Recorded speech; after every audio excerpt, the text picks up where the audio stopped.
Hey everyone, it's Brandy and welcome back to my channel. Today I decided that I wanted to try for the first time ever doing a mashup review. I have 3 contemporary books that I wanted to talk about, and I was going to do separate reviews on them, but I didn't feel like I had enough thoughts to do a whole separate review for those, so I decided to try to put them together since I've been seeing this on a few different people's channels lately. So I figured, you know, why not just go ahead and give it a try. Today I am going to be reviewing Eliza and Her Monsters by Francesca Zappia, Upside of Unrequited by Becky Albertalli, and Geekarella by Ashley Paulson. So if you guys want to see my thoughts about that, keep watching this video. First book that I wanted to talk about is Eliza and Her Monsters by Francesca Zappia, and like I mentioned before, I'm not exactly sure if that's how you say her name because I hear different people saying different things and I haven't looked up the author actually saying her name yet, so sorry if I'm saying that wrong. But this book follows Eliza Merck, and online she is a really popular webcomic artist and she's known as Lady Constellation. But in real life, she has no friends. She usually stays to herself. And pretty much her whole focus is on her webcomic, Monstrous Seed. But one day, the webcomic's most popular fanfiction writer ends up transferring to Eliza's school, and the story kind of takes off from there. There is a little bit more to the synopsis, but I feel like that's all you should really know going into the story, because I feel like some of what is told in the synopsis gives away the story. When this book first opens up, you get to see basically Eliza's life. In the synopsis, we learn that she doesn't have any friends and she basically sticks to herself. But what we don't know is that Eliza is actually pretty distant from her family as well. I didn't understand, and I really didn't like the fact that her parents didn't try to understand the significance of her webcomic. And I guess this is why I appreciated other characters like her younger brothers, because they know more than they let on, and they end up sticking up for her in ways. I don't want to give that part of the story away, but like they even like get their parents to understand how important what Eliza does, how important what she does is to her and to other people as well. It partly bothered me, but it also made me really happy because I can see like this felt like a real family, and I can see this actually playing out. And I like the fact that we got to see them grow and just come together, I guess, at the end. And it's just, that was just one aspect. That's just a family aspect. I enjoyed the fact that as the book went on, we got to see Eliza go out of her comfort zone, and I just really enjoyed it. The writing was really nice, and the way that some of the story was broken up, I enjoyed. I feel like I'm just going on, and I don't know if it's making any sense. Hopefully when I put this video together, I can pull some stuff together. But there's just a lot of different things about this that I really enjoyed, and I'm not sure how well the representation was on having the severe anxiety on Eliza's part, because I've never had to deal with it, but it seemed really realistic, and I don't understand how no one noticed it until almost the end of the book. But I'm glad that it was addressed, and you know that not only was it addressed, but the main character went and sought help from something like from a professional. So I really enjoyed that, and I just really enjoyed all different parts of this book. And if you guys like just pick this up, I feel like a lot of people would enjoy it. Even though it was one of my anticipated reads, honestly I felt like I was even more surprised because I wasn't expecting nearly as much as I got out from this book. Like I said, 4.5 out of 5 stars. The next book that I wanted to talk about is The Upside of Unrequited by Becky Albertalli. And this book follows Molly, and over her lifetime she has had 26 unrequited crushes. And this is mainly because she didn't tell anyone that she had a crush on them, so she didn't know if her feelings were reciprocated or not. One day, Molly's twin sister Cassie ends up getting a new girlfriend, and with the new girlfriend comes a new set of friends. And among those friends, there is this boy that Molly might possibly have a crush on. But she starts working at this boutique, and then she realizes that she might actually have a crush on her co-worker. But she feels like she shouldn't have a crush on him because he's basically the complete opposite of what she normally looks for in a crush, I guess you could say. I was not expecting this book to make me so happy. We have so many different forms of representation in this book. Molly, the main character, she is a fat girl, and I found her so relatable. And like, I guess I haven't really read too many or any books that has a fat main character, and I hear a lot of people saying that they appreciate that although she is fat, that's not the whole book. It's just part of who she is. And I guess because I haven't read any characters with fat main characters, that I haven't experienced, you know, that being the main driving point, I guess, of the book.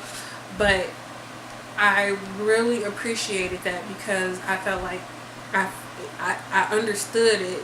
It's something that I have had to deal with my entire life, and I understood, and I was just happy to see that part of myself in a book and a character. And you guys, I don't even know how to express how much I appreciated that. There are so many forms of representation in this book. We have the main character, Molly. She's fat. We have her and her, well, she has two moms and her twin sister, as well as their younger brother. They're sperm donor babies, and one of their moms is actually African American, and the other mom, or both of them, are Jewish. I think it might just be the one mom that's Jewish. A boutique that Molly works at, their two owners are actually two other women that are together, and their son is actually the co-worker that Molly ends up getting a crush on. And we have Cassie's girlfriend, which is Cassie is Molly's twin sister. Cassie's girlfriend is Korean American, and it's just so much going on that I appreciated it. And it was just all, I guess it was just all a part of the story. It wasn't like a really big deal, even though we saw different characters within the story make a big deal about certain parts of these families that we kind of just accepted. And but the main character and everyone around her accepts the families how they are, so you know it's normal. And I really appreciated that, and I love getting to see just so much represented in one novel, and it's not really that long, so it's just, there was so much packed into this, and I really loved it. I did have a few issues with it. There was one character, is his name, oh yeah, his name is Will. Okay, sorry, yeah, his name is Will. From the very beginning, it didn't feel right to me, because I guess I didn't appreciate how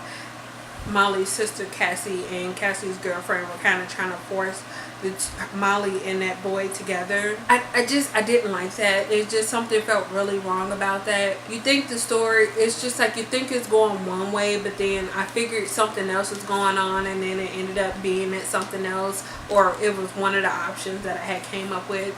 And I didn't like the way the whole thing was handled. I feel like I understood why certain things were a certain way, but it was just, I almost did not like Will because of some of the stuff he did, and I don't know if he did it to try to cause a reaction from a different character. I don't know. It's just something that really bugged me about how the whole situation with him kind of turned out. It was just, I don't want to give it away because I felt like that's part of the story, so I don't really want to talk about that, but it just bothered me so much. And if you guys have already read it and want to talk about it or want to know what I'm saying, just comment and I'll let you know exactly why I just felt so weird about everything that happened with him. Her writing was just really amazing. It made the story really easy to get into, and I just loved it. If you guys have not read it and the concept sounds interesting, I would highly suggest you pick it up, because like I said, I was skeptical about this author because of all the hype surrounding her first book, but after reading this, I'm just like, I have to read Simon versus the Homo sapiens agenda. I really want to get it, but right now, since I'm on a budget, it's gonna have to break probably a couple months. I really want to get it because this is so good and I want to read it, but I will get it eventually. So for now, I have this, I read this, you guys should pick it up.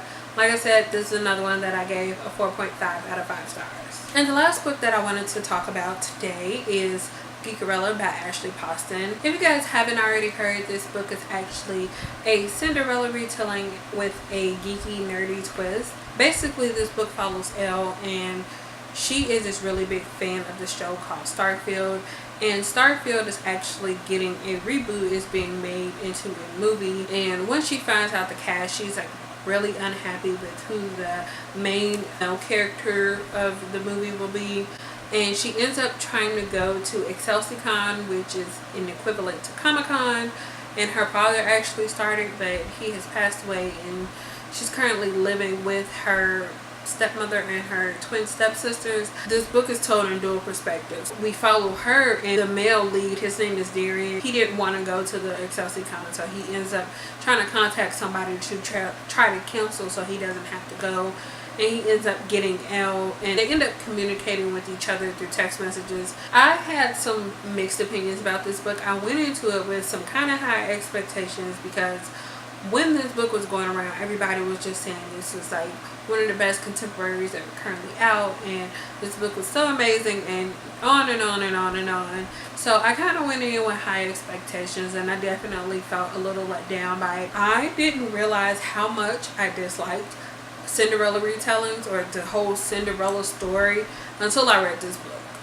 I was so frustrated at the beginning of this book.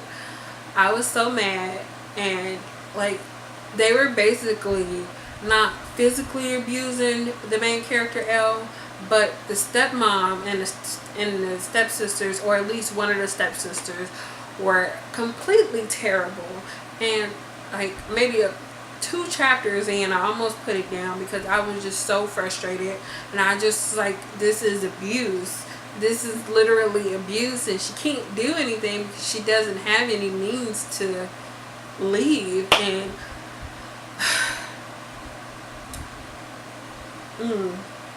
I was so mad. And I promise it was like a good 3/4 of the book that I had to deal with her having to deal with her family. It didn't help that he also didn't have a good relationship with his family.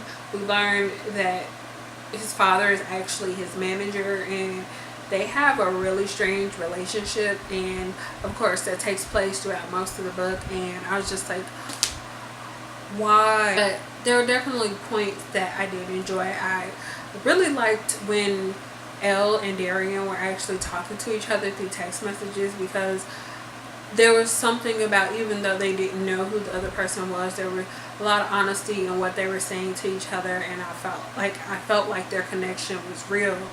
And I was just like, oh, why don't you just find out who the other person is? But I felt like it all worked out the best. It all worked out for the best.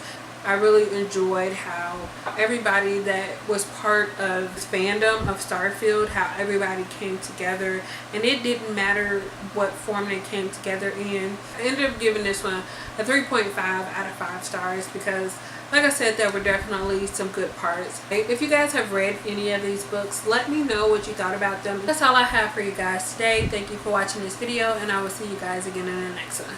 Bye.